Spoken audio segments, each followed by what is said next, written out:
Ang atong Ginoong Kristo miadto sa templo ug nisulod siya ug tan-aw sa palibot kay human sa iyang pagtan-aw sa palibot sa templo uban sa iyang mga disipulo ipauli na dayon sa sila. Atong nakita tulo ka bahin atong ebanghelyo niini kabuntagon. Una ang pagtunglo niya diha sa kahoyng igira nga iyang nakit-an nga pulos lang dahon, walay mga unod.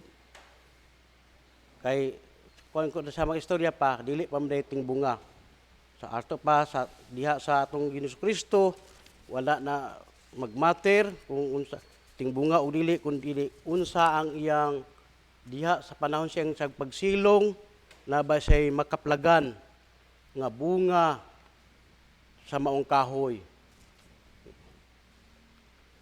Dayon ta, ang atong ebanghelyo karong kabuntagon adunay lahi-lahi nga panghitabo.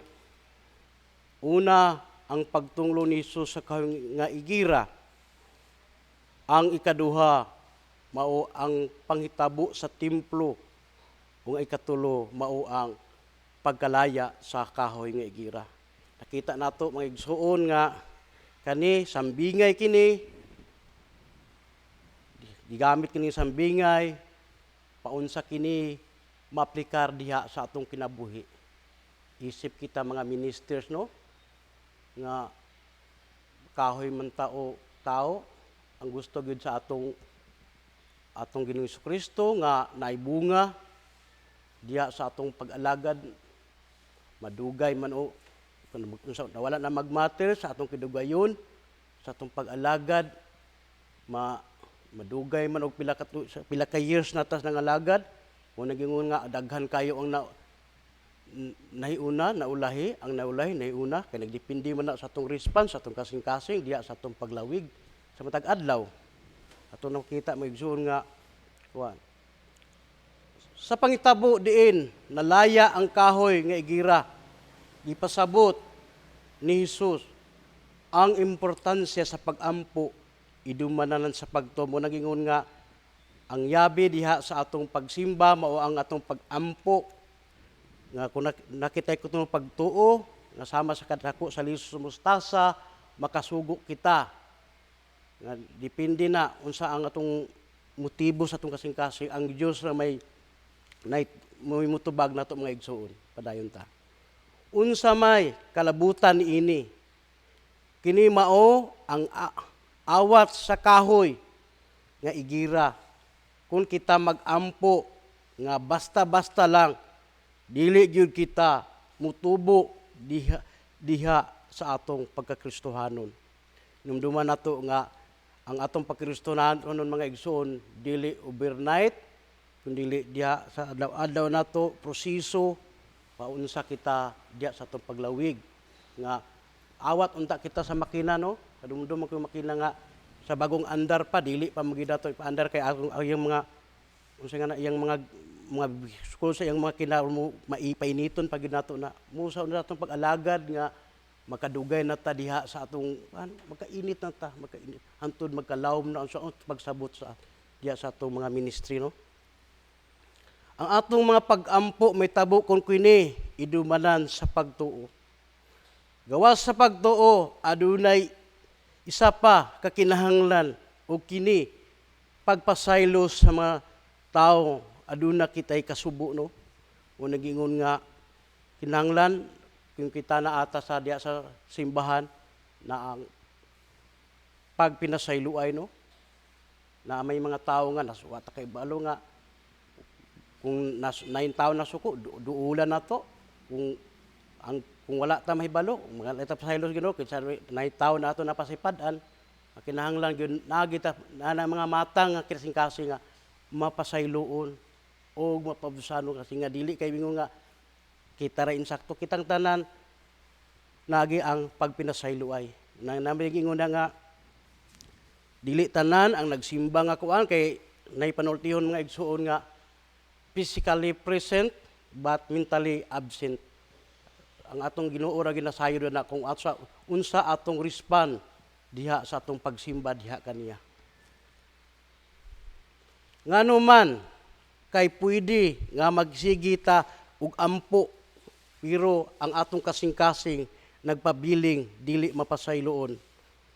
Kung muampo kita sa ingani nga pamaagi, pwedeng mahitabo nga mahimutang kauglingon ra nga ang gihuna-una nga diha sa atong pag-ampo ang atong malimtan ang mga panginahanglan sa uban. Wingon nga atong hinumduman nga kinahanglan nga dili lang pud ato lang kaugalingon ang atong hunaon kundi manginlabot sad ta labi na gid naa sa atong palibot, no? Kay mo ginagitaha sa atong Kristo nga ang gugma maogay mo patigbabaw diha sa atong pag-alagad, no? Gihatag ni ang kinabuhi tungod sa gugma sa kanato ug labi na gid sa kalibutan. Kay giingon sa atong ebanghelyo diha sa bersikulo, balikan nato ang bersikulo 25, inigtindog ninyo aron mag-ampo kung adunay kamoy kayugot bato kang bisan kinsa, pasayloaw na siya aron ang inyong amahan nga to sa langit mupasaylo kaninyo. Isip mga sumusunod sa atong Ginoong Kristo, nini nga kalibutan, kinahanglan nga hinahinay atong buhaton ang makapahimuot sa atong makagagahong nga Dios. Nga atong hinumduman sa ikaduhang ibabaliko nako ang ikaduhang bahin sa atong ibilyo nga gihinluan ang templo.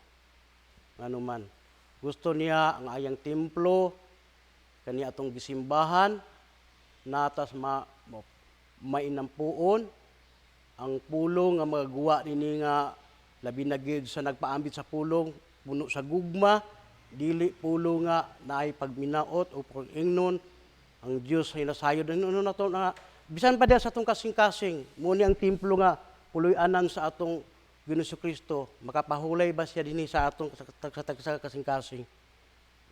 Kaingon ba ka siya atong last Friday nga gospel nga last part nga sunod ka nako. Challenge ka nato ni ning kabuntagon labi na gid kita mga ministers nga matag adlaw itagaan to sa gigayon sa atong obispo uban sa tabang sa makagahom nga Dios nga unsa atong obedience diha sa pagsunod. Yan ang ginagmay nga pamaagi ang Dios mahimuot nato kay ganugod. Obedience is better than sacrifice. Amo nag-ingon mga igsoon. Sa katapusan, mga igsoon, makahoy man kita o tao, ang atong Ginoong Kristo nag-expect og mga maayong bunga nga mulungtad hangtod sa umaabot nga mga kaliwatan. Dili nga bunga nga pangkaron lang, ato lang kauguyong una kundi mga bunga para sa atong mahatag sa atong umaabot nga henerasyon, ilabi na gid sa atong pagpadayon diha sa atong pag-alagad diha kang Kristo ug sa iyang amahan nga tuwa sa langit. Mo atong ebanghelyo gihangyo ang tanan sa pagpanindog.